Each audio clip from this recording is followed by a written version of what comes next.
Hello everyone and welcome back to another Rise of Kingdoms video. This is Dragothien here, and today we're going to go ahead and continue and hopefully start to wrap up our talent tree guide series, and this is going to be on the Archer talent tree, and I believe this is going to be the last one with the exception of maybe integration that I have left on the red side of the talent spectrum here. You got your red, your gold, and your blue. So let's jump into this. Again, if you have not already hit the subscribe button, make sure that you do that, and certainly hit the thumbs up and hit the like button as well as we continue into this video.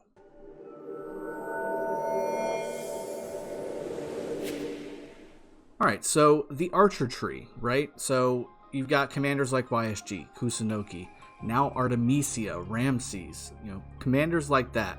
A lot of versatility there. It's not just about skill damage. It's not just about, using something that not many other people are using, even in the current meta, right?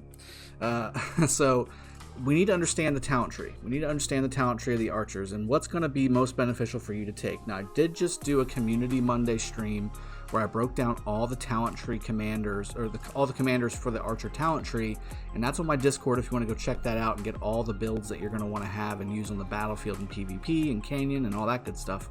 But I want to go through each one of these large bubbles just to show you what exactly you should be using while you're using your Archer commanders. Now, at the very beginning, you get some attack. Again, Archer is very, very good for attack damage, especially when you're considering going up against commanders that are infantry based, like Constantine or Guan or something like that. Attack and skill damage is the name of the game. This was, up until Khan and Saladin came out, one of the only ways to take down a Richard Charles. So if you're early game, you want to have maximum skill damage using archers like a Herman YSG or El Cid YSG. That's really the only way that you can take out a maxed out Richard and Charles in the very beginning of the game. So let's jump into seeing what these are. From the left to the right, we're going to go ahead and work, and we have some very interesting talents. First off, the left one is just a straight archer attack bonus. It increases the attack of all archer units by 1%, up to 3 times, so 3%.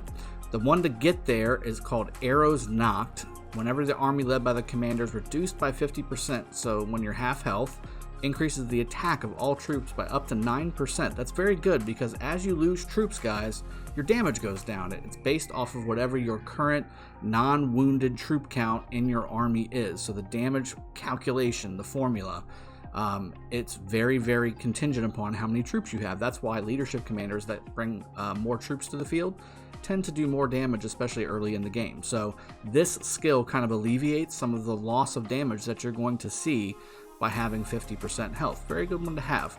Now this one, rapid fire, increases normal attack damage of all troops led by this commander by 0.5% up to 1.5%. Not a huge fan of this, but sometimes you're going to have to get this to go up to the next level, which I'll go over in just a second. Now, armed and armored, health for archer units by 1% up to 3%. That's always good. To have health on any troop is going to be a very good thing to have.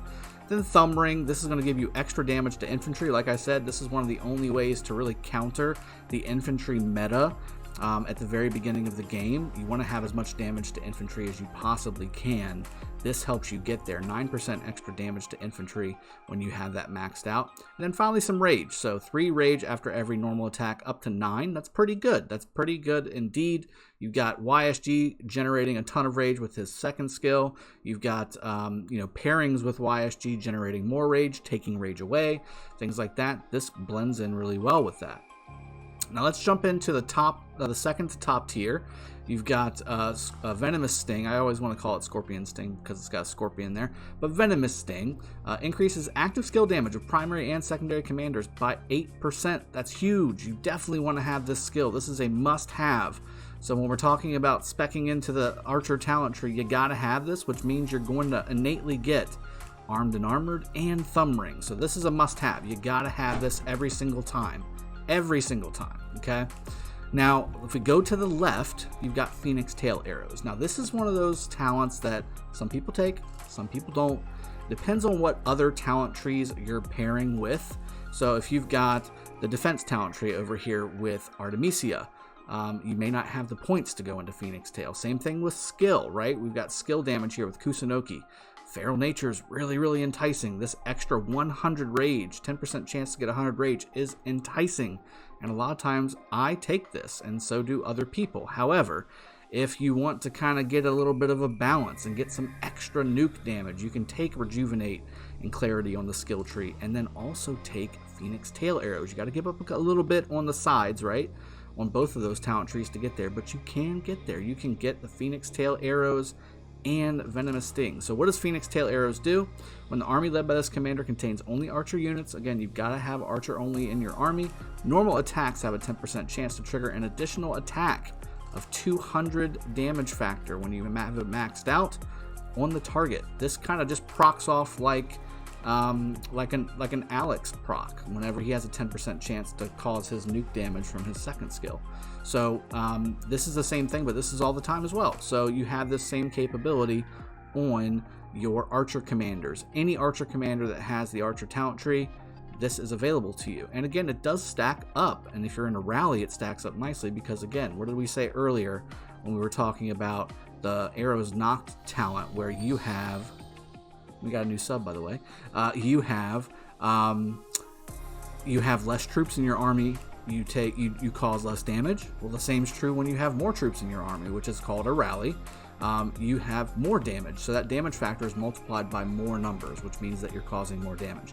So this is definitely nice to have, definitely nice to have. And then finally, Whistling Arrows here. When the army led by the commander contains only archer units, again, normal attacks have a 10% chance to increase all damage dealt by 25%. That's huge for the next 2 seconds. Now again, this is kind of a all-in, hope everything works out okay kind of skill. I tend not to take Whistling Arrows too often. I will do it on the occasion, especially if it's a very specific build where I need it to do maximum amounts of damage. I will definitely take Whistling Arrows. If you want a balanced build, do not go Whistling Arrows because, again, it's a 10% chance, and then on top of that, it's only for 2 seconds. So the reason this will be beneficial is if you are doing it with hopes that you are going to have this proc while the skill damage is going off on these commanders. So again, if you have, for instance, YSG Frederick, for instance, or YSG Ramses, or Kusunoki YSG, or any of those things, right?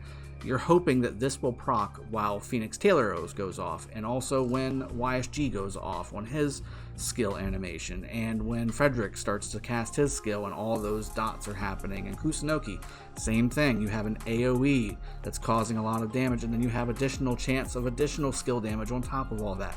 You're praying and hoping that this Whistling Arrows goes off whenever that happens, and sometimes it doesn't. When it does, it is devastating, but when it doesn't, that's 5 extra points that you could have put elsewhere in some of the other talent trees. You could have went and got Razor Sharp, you could have went and got full quiver here, or again, that could have went into some of the other talent trees to get you some more rage or some more damage or whatever that looks like. Also, if you didn't plan on speccing into the left side of the talent tree and getting Phoenix Tail Arrows, it costs even more to get all the way up here because, again, you've got, usually you're going to have definitely Arrows Knocked. This is one of those ones that you want to have because of the 50% strength. It basically increases your durability during the fight when it comes to your damage output. You damage longer, you damage higher for longer, if that makes sense. So you usually do that, and again, this 3% attack bonus is always very nice, so I always take this on almost all my archer builds. And then finally, again, if you want to be able to go to Phoenix Tail Arrows, it's what? 1, 2, 3, 4, 5, 6, 7, 8, 9 points to get the Phoenix Tail Arrows from here, plus this 3. So 12 points just to get here, plus the 5. So that's 17 points to get from your standard archer talent tree use to get all the way to Whistling Arrows. That's a decent chunk of point. That's about 25% of your points, maybe 20%. So something to think about. And again, that doesn't even give you that 9 rage after launching a normal attack, which is basically giving you 9 rage every second. That's how that works. So I hope this has kind of been beneficial in showing you what these talents do and what they mean. Again, if you want the actual builds that I use with the Archer talent path, go to my Discord. The link is in the description below. Go check those things out. I've got each commander broken down for you for every type of role, every type of purpose currently in the game. Whenever they add new stuff, I certainly will update those and make sure that you guys have all the latest and greatest builds. I hope you've enjoyed this video so far, and I hope you enjoy the rest of your week. Cheers, have a good one, and take care.